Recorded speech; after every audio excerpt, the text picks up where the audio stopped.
Bonsoir, mesdames et messieurs. Alexandre Baudouin et François Trépanier qui vous souhaitent la bienvenue à cette autre édition de Sport Express. Salut François. Salut Alex. Écoute, on ne s'est pas parlé avant d'arriver en ondes. Je ne sais pas sur quoi tu veux m'en aller, mais moi, je te dis une chose. Vas-y. J'ai mal à mon sport professionnel. Ça va mal, mes affaires. Le Canadien, c'est tout croche.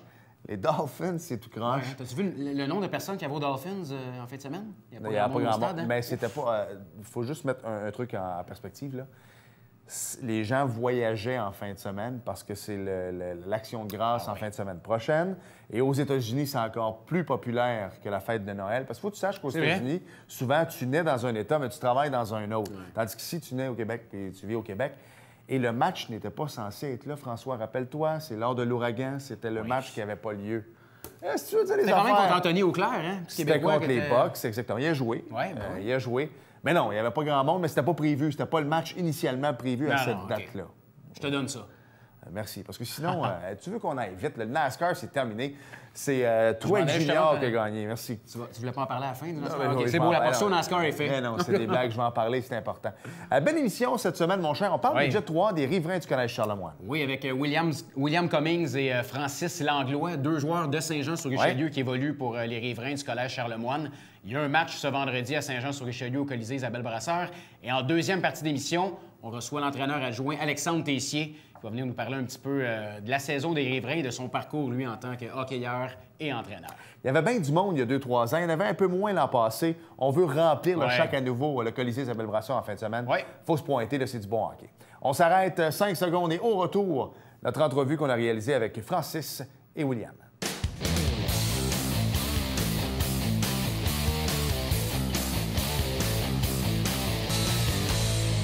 Ce vendredi, au Colisée Isabelle Brasseur, il va y avoir du hockey de la Ligue de hockey Midget 3A du Québec entre le Collège Antoine Giroir et les riverains du Collège Charlemagne. Et mon cher François, on va en parler. Ben oui, on va en parler avec deux joueurs qui sont présents avec nous.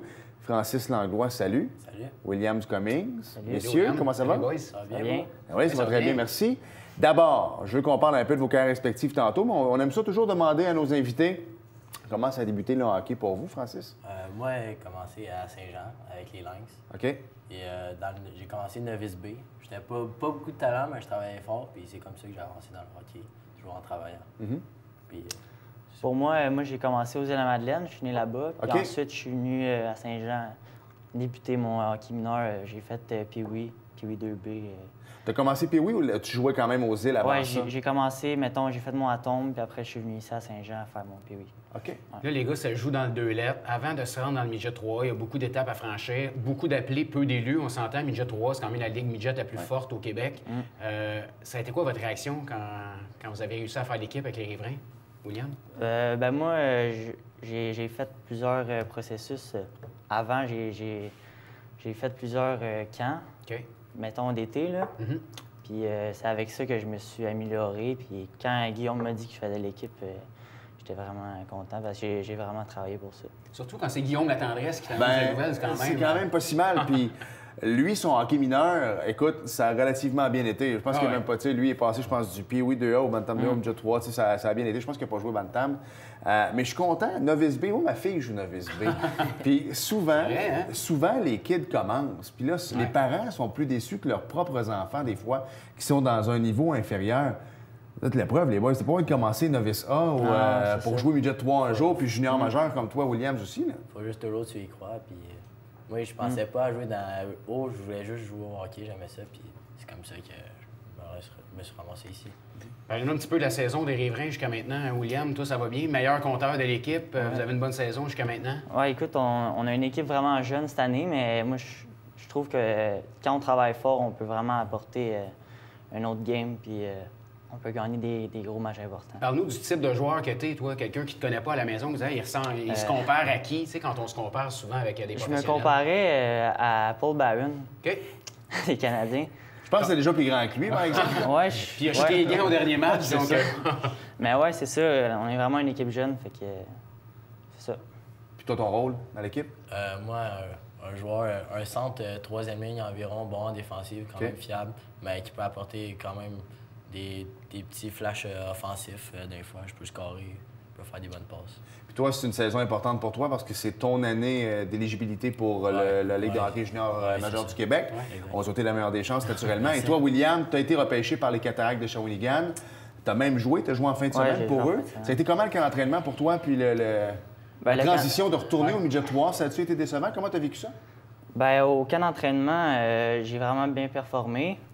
Puis quand ils m'ont dit que je faisais pas partie de l'équipe, j'étais déçu, mais quand je suis revenu au 3, j'ai eu beaucoup plus de glace. Là. Okay.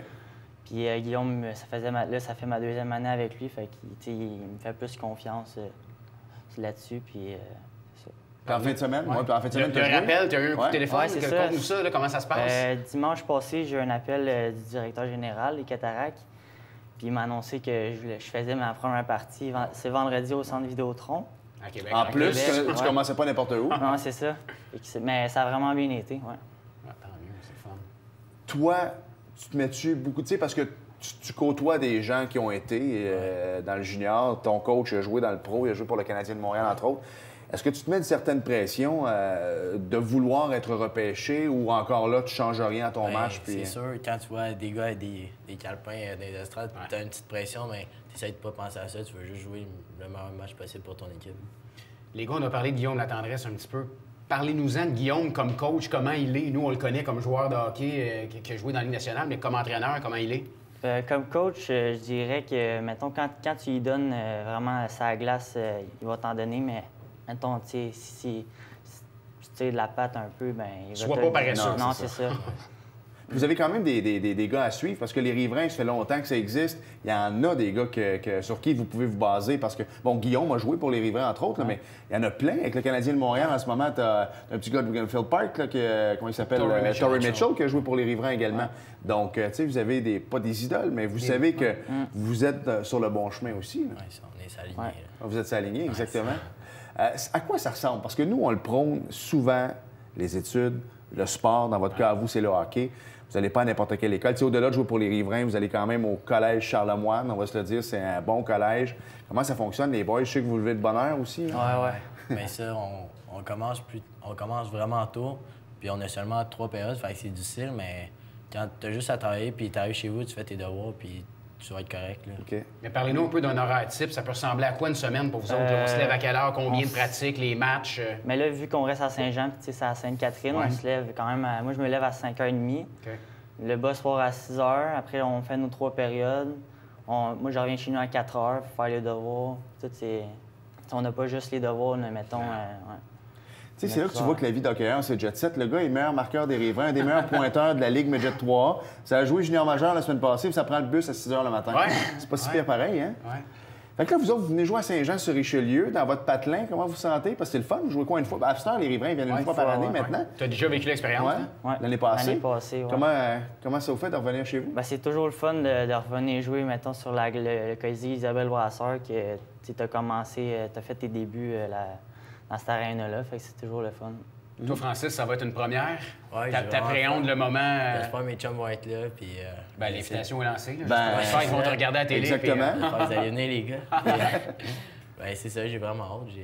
J'ai vraiment envie de performer là, pour que toutes les personnes qui m'ont enseigné quand j'étais petit soient là pour voir ça. Oui, exactement, parce qu'il y a des coachs qui t'ont vu aller, qui vont peut-être être dans les estrades aussi, des gens qui t'ont aidé à tes débuts. Fait que c'est ça qui est le fun. J'aimerais ça qu'on revienne sur ton repêchage junior majeur. Un petit gars de Saint-Jean, 16 ans, 15-16 ans, qui se fait repêcher dans les juniors majeurs du Québec. Ça a été quoi ton feeling? Est-ce que tu avais une appréhension que Shawinigan, est-ce que tu avais eu des entrevues avec eux? Comment ça a fonctionné le processus?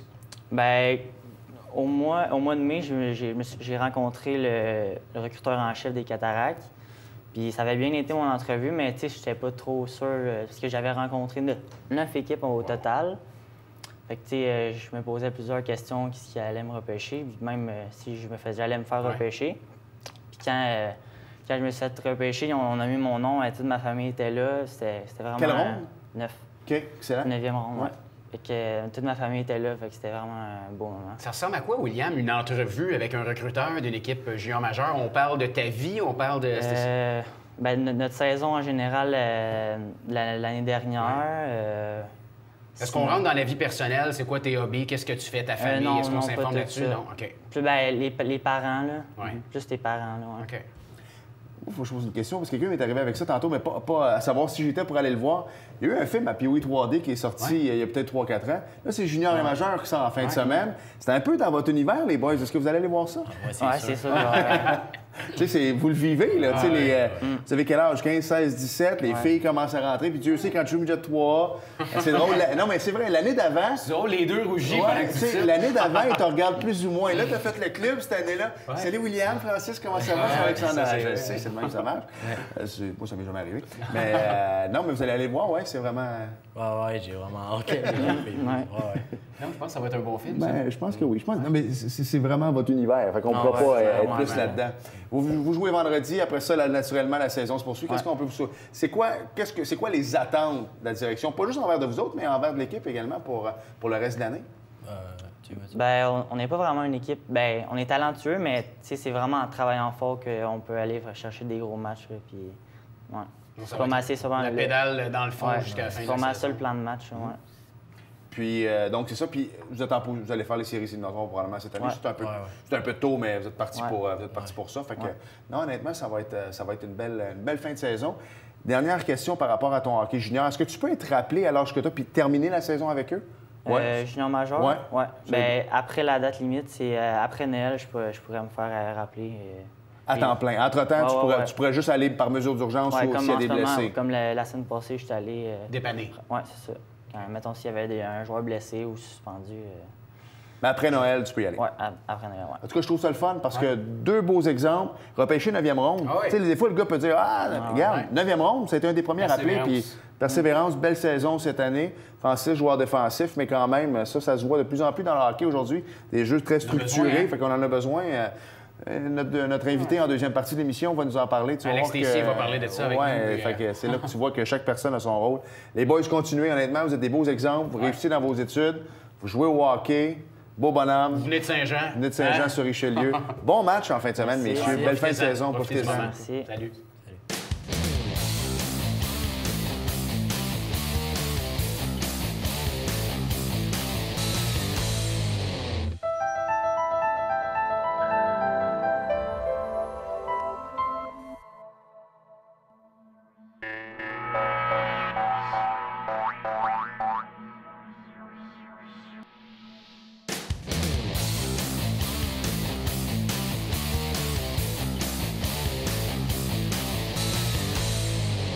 On poursuit ce spécial riverain du Collège Charlemagne, mon cher, et on va aller en arrière du banc maintenant avec quelqu'un qu'on a déjà reçu ici à Sport Express. 5 ans, peut-être? Le décor était différent. Oh, oui, c'était le mur vert à l'époque. Alexandre Tessier est avec nous. Salut, Alex. Salut, Alex. Merci d'être là. Donc, entraîneur adjoint avec les riverains du Collège Charlemagne, donc l'adjoint de Guillaume Latendresse. Ça a commencé comment, ton association avec eux autres? Dans le fond, c'est notre 4e année. Guillaume venait tout juste de prendre sa retraite. Et puis, une opportunité de prendre l'équipe, en chef des riverains. Et puis, il m'a approché. Moi, je coachais déjà Junior 3 à Longueuil. Donc, il m'a demandé si ça m'intéressait d'embarquer avec lui, s'il prenait l'équipe. Donc, j'ai accepté tout de suite. Parce que moi, les riverains ne veulent pas... c'est mon équipe de jeunesse. J'ai joué là quand j'étais jeune. J'étais allé au Collège Charlemagne 5 ans. Mon frère a joué là aussi. Donc, c'était un oui automatique. Puis, c'est à côté de la maison, en plus. J'habite dans ce coin-là. Donc, tu sais, c'était logique de dire oui. Fait que ça fait 4 ans. C'est notre 4e année cette année. On va revenir en arrière un peu, Alex. Parle-nous un petit peu de ton parcours de hockeyeur. Toi, comment ça a commencé jusqu'à temps de devenir assistant coach? Moi, dans le fond, depuis, si on veut, à Tombe, j'ai joué pour les Dynamiques du Collège Charlemagne. À Tombe, puis oui, Bantam, ensuite... Donc, t'es vraiment à la maison, là, présentement. Oui. Moi, j'ai été au Collège Charlemagne de son 1 son 5. J'ai joué Bantam 2A pour les Dynamiques, ensuite Midget 3 pour les Riverains. Ensuite, je suis allé jouer aux États-Unis 1 an. Jouer prep school là-bas. Et je suis revenu ici, je suis allé à Rouyn-Noranda, au junior, puis j'ai fini ma carrière junior 3. Et ensuite, j'ai joué 1 an universitaire pour les Patriotes de l'UQTR. Fait que c'est un peu ça mon parcours de joueur. Puis à mon année 20 ans, j'avais commencé à coacher. Juste pour le fun, un peu, si on veut. Là. Et puis ensuite, à mon année 22, après mon année à l'UQTR, Pierre Petroni m'a offert la première chance. Je voulais coacher.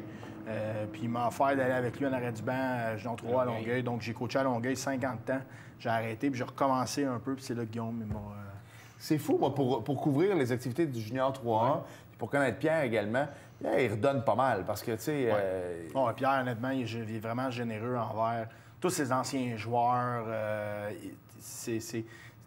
Les joueurs sont traités aux petits oignons dans tout, mais souvent, les joueurs sont reconnaissants, puis ils reviennent, puis ça fait, je pense, la 3e ou 4e fois depuis que je suis là qu'il y a des anciens joueurs qui reviennent. Il y a eu Francis Grisé-Leclerc qui est revenu, qui ont gagné la Coupe. Il y a eu, là, je pense qu'il y a 2 nouveaux joueurs qui sont là encore.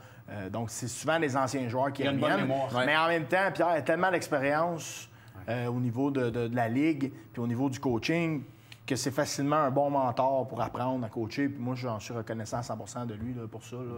C'est un peu lui qui m'a montré à coacher, là, si on veut.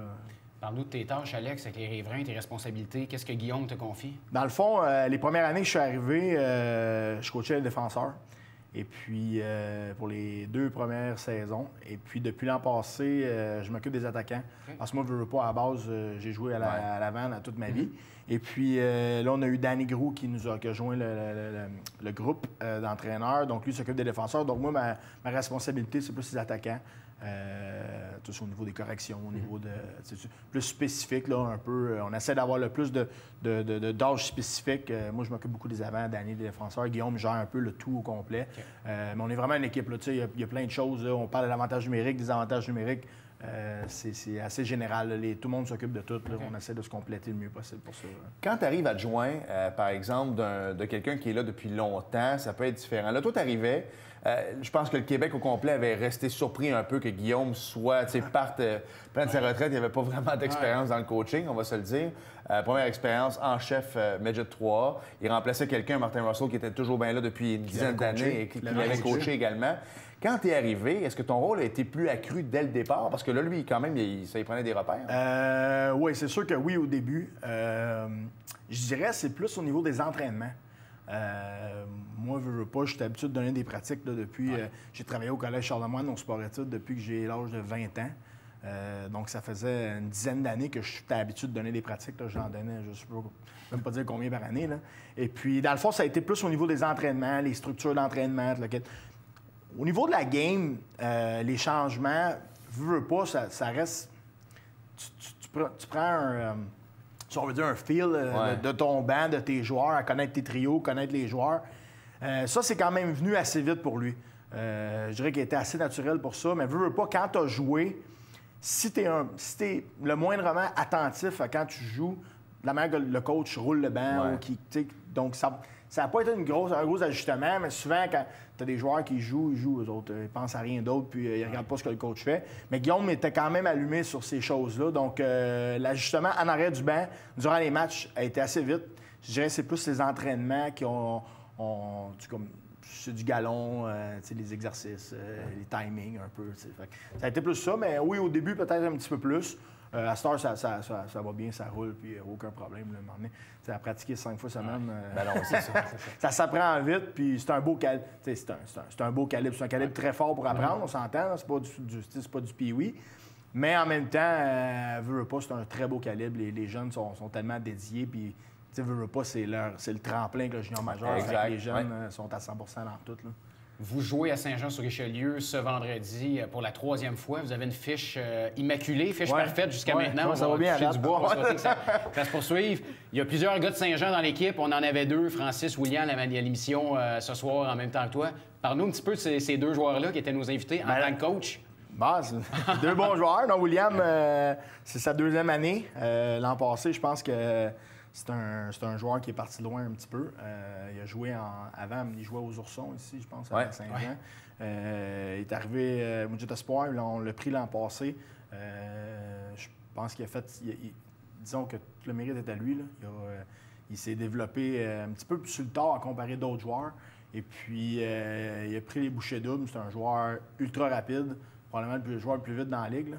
Okay. Et puis, c'est comme forger une spécialité un peu, comme il disait Paul Byron, des avantages numériques.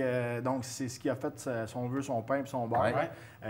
Puis qu'il l'a amené au junior majeur. Puis là, cette année, en faisant bien ces choses-là, offensivement, ça va bien aussi. Donc, c'est un joueur C'est ça, c'est un gars, tu sais, il y en a qui sont, on dit en anglais, des late boomers un peu. Ouais. Ben ça, c'en est un, je pense. Beaucoup de persévérance. Hein? Oui, c'est un petit gars qui travaille fort, puis le kid. Et puis, M. Langlois, lui, non, mais c'est un jeune. C'est bon, on l'appelle déjà monsieur. Non, c'est ça, exactement. non, mais c'est un jeune, il a juste 15 ans. Nous, la philosophie qu'on a avec nos joueurs de 15 ans, c'est qu'on y va sur un processus de 2 ans. William, ça a été un peu la même affaire, vu que c'était un late, il pouvait revenir comme 17 ans, vu qu'il était encore secondaire. Et puis, fait que Francis, c'est la même affaire. On essaie de travailler sur des détails, c'est de changer un peu la mentalité bantam, d'amener les détails de jeu du midget 3A, puis ensuite de qu'est-ce qu'il faut qu'il se passe au junior majeur. Donc, tu sais, c'est un processus de 2 ans. On ne veut pas rusher nos jeunes pour rien. Ça donne absolument rien, selon moi. Là. Il y a un jeune. Tu sais, à jouer à 16 ans junior, on ne jouera pas à 16 ans junior. Non, si tu joues à 16 ans junior, tu es un exceptionnel. Puis, même encore à ça, là, tu ne joueras pas beaucoup. Là, ça sera un autre sujet à débattre une autre fois, mais je trouve que c'est bon de voir sur un processus de 2 ans avec les jeunes, puis ça va de mieux en mieux. On l'a muté au centre, il a joué à l'aile, donc on le promène un peu partout. Des tests. Oui, non, puis ça va de mieux en mieux, là, sa progression va super bien à date. Là. Puis Michel Terrien le répétait tout le temps, l'éthique de travail. Hein. C'est ça, vous regardez ça. C'est la base. Aussi, je pense là. que ces 2 joueurs-là que vous avez vus tantôt, c'est 2 travaillants. C'est pas, on peut pas dire que c'est 2 gars qui vont faire leur chemin dans le hockey en travaillant fort. C'est des gars qui ont un talent. En partant, pour jouer au midget 3, il faut que tu aies un talent. Ouais. Mais ton talent, sans le travail, il te mènera nulle part. Là. Ça, c'est sûr à 100 %. Puis c'est deux bons exemples pour ça. Là. Parallèle à ça, tu as une petite entreprise qui s'appelle Amel Tessier avec ton chum Jean-Philippe Amel. Ouais.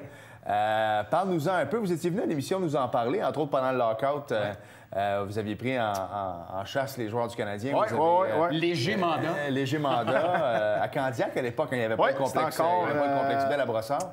Ça commençait, c'est vrai, exact. Ça commençait. Mais depuis ce temps-là, en tout cas, ça fonctionne encore. Oui, mais dans le fond, on a encore notre entreprise d'entraînement là, à Candiac. Donc, notre salle de musculation est aux 2 glaces à Candiac encore. On fait encore, surtout on est spécialisé, surtout les programmes estivales avec les joueurs de hockey. Où est-ce que, là, on a quasiment une centaine de jeunes qui passent par été. Là, Okay. On s'est associés. L'an passé, on faisait beaucoup la glace et le hors-glace. L'an passé, on s'est associé justement avec l'entreprise de Danny Gros qui sont... Joël Perrault. Oui, Joël Perrault, l'Académie de hockey des pros. Donc, on a fait un partenariat avec eux. Dans le fond, nous, on s'occupe de tout ce qui est l'aspect hors-glace. Okay. Eux autres vont toucher à l'aspect sur glace. Donc, on essaie de jumeler nos forces. Mais oui, on a encore notre centre d'entraînement encore. C'est la 13e année là, depuis qu'on... Ça roule. Ça roule encore durant la saison. Ce qu'on fait, nous, si on s'occupe de tout ce qui est entraînement hors glace des équipes du Collège Charlemagne. Donc, Pee-Wee 3, Bantam 3 et Midget Espoir, c'est nous qui sommes en charge du conditionnement physique des équipes aux 2 glaces à Candiac durant le jour. Donc, la compagnie elle roule à l'année. Ça nous permet de coacher aussi en même temps. Alex, il reste plus de temps, mais on va quand même prendre 30 secondes. Claude ne sera pas content, mais il y a quand même un match vendredi au Colisée Isabelle Brasseur. Si les gens à la maison veulent aller voir le match, c'est à quelle heure? C'est 19h30. Dans le fond, le warm-up, l'échauffement commence à 19h. Non, j'encourage les gens à venir parce que je pense que le Midget 3, c'est un calibre qui est peut-être souvent méconnu par certains, mais c'est un très beau calibre parce que les jeunes sont à 100 % tout le temps. C'est un calibre qui est très rapide. Puis, tu sais, c'est l'essence du hockey, veux pas. Là. Tu sais, c'est des jeunes, il n'y a pas de paye en jeu, il n'y a rien. Tu sais, c'est juste jouer. Puis le but, oui, les jeunes veulent se faire repêcher au junior majeur, puis ils appartiennent à des équipes junior majeures, mais ça reste que le hockey est très beau, très propre. C'est quand même physique, mais très rapide. Mais c'est le meilleur calibre midget qu'il y a présentement au Québec, là, si on veut. Fait que il y a des très, très bons joueurs. Ça vaut la peine de se déplacer. Honnêtement, c'est un beau calibre que c'est peut-être meilleur que d'autres calibres des fois. C'est un rendez-vous. Lui, il veut qu'on arrête. Moi, je vais prendre 15 secondes pareil. Moi, je vais te dire, là, depuis qu'ils ont commencé à mettre du 3 partout, l'été, du 3C, du 3 majeur, du 3 mineur, je trouve que ça l'a enlevé un peu de lettre de noblesse au Midget 3, honnêtement. Non, dans le sens au niveau du nom, parce que le monde, il dit « Ah, Midget 3, c'est un autre 3. » Non, je pense que tu comprends pas. Là. Midget 3, ça reste le niveau. Tu sais, moi, j'aurais appelé ça d'autres noms en bas. C'est ce que je veux dire. Dans le sens que je trouve qu'il y a le diminutif, juste un autre Midget. Non, arrêtez de me dire ça. Là. Non, c'est du hockey de très, très grand calibre. c'est ce qu'il y a de Mais c'est parce mieux que quand qui on fait. était jeune, là, le junior 3, c'était le tiers 2. T'avais juste Ah, du 2A, ouais. puis tu Ah, voulais aller c'est ça, jouer ouais. dans le midget 3, puis c'était le fun. Ouais. Tu sais, tandis que là, tu joues 3 depuis que t'as l'âge de 8 ans. J'ai toujours tu sais. joué 3. Moi, Ben, c'est j'ai ça. été élevé comme ça. Dans le fond, nous autres, notre rêve, j'étais en son 1, puis les riverains, là, c'était wow. C'est ça, mais tu jouais 2A, tu jouais pas 3. Non, c'est ça, pour c'est que ça, je dis exactement. C'est Voilà. ça, je comprends. Non, c'est vrai, c'est vrai. Merci, Non. Alex. Bonne saison. Alex. Merci beaucoup.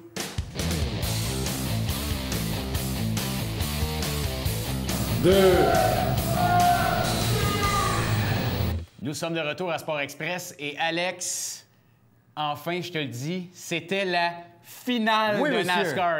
Oui, monsieur. Pleure pas. Non, je pleurerai pas. Pleurer joie, peut-être? Exact. Par contre, vous le savez, je lis toujours la feuille que Claude me prépare Ouais. assidûment à chaque lundi. Ouais. Alors, je vais vous lire ce qui suit. C'est pas un poème, mais je vais essayer de C'est romancer une ça dernière. le plus possible.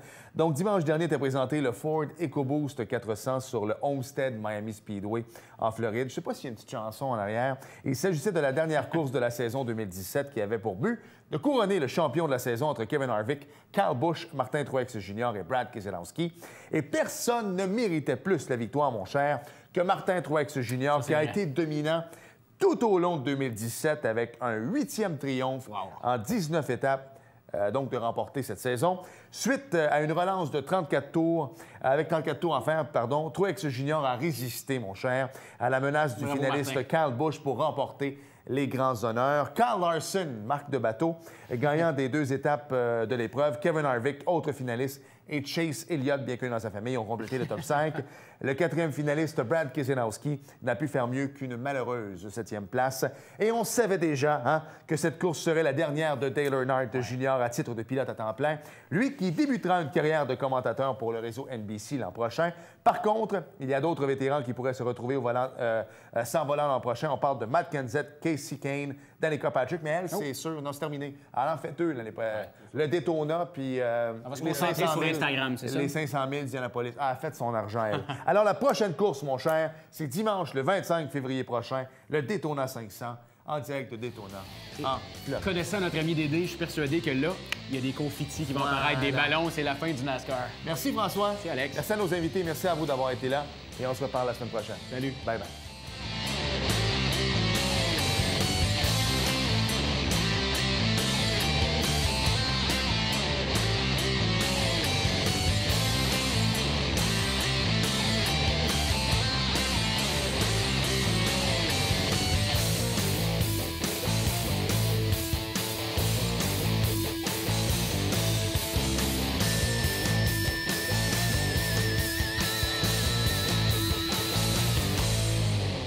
Télévision du Haut-Richelieu. Notre région, votre télévision.